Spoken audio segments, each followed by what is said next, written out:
پرسیاری 16 ئەڵێ بۆچوونتان لەسەر بۆچوونەکەی ئەحمەدی مفتیزادە چییە لەسەر پرسی کافر و ئەوەی باسی ئادەمەکە؟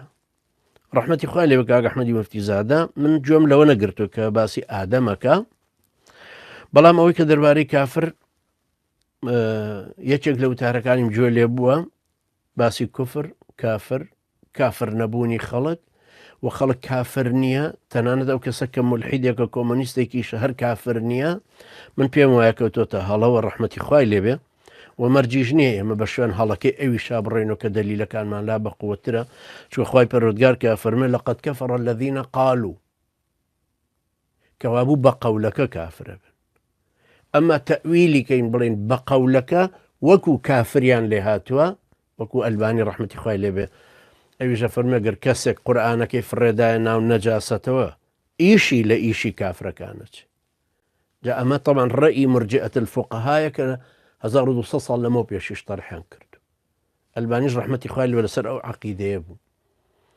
بەڵام عەقیدەی ئەهلی سوننەت و جەماعەت ئەوەی ئیبن تەیمیە ڕەحمەتی خوای لێبێ کۆی کردووەتەوە هەمووی ڕێک خستووە پێوترە ڕێساکانی عەقیدە و لە کتێبەکانی بەرفراوان باسی کردوون، وهروە لە مجلدی پێنجەمی فتاوە و هەروەها لە کتێبی الئیمان الأوسط و الئیمان الکەبیر هەمووی تەرکیزی کردووە.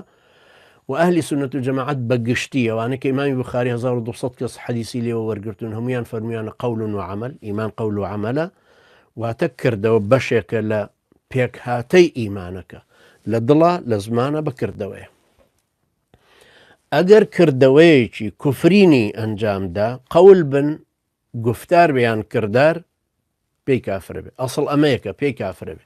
بەڵام ئەگەر مەوانع هەبوو وەکوی نەیزانیوە، نەک نەیزانیوە ئەمە کوفرە، نەیزانیوە کە ئەم قسەیە ئاوای کردووە، نەزانینی ناچاربوونی تەویلکردنی واتە لێکدانەوەی کە مەجالێکی تەبعەن زۆر بەرفراوانە، چونکە کەسێکی بۆ نمونە کەسێکی وا لێی ناوەشێتەوە کوفرانە بەخوای گەورە بکە ئیلا بێ قسەکەی تەویلێکی تایە، ڕەنگە نەزانین ڕەنگە بۆی تەویلکەینەوە.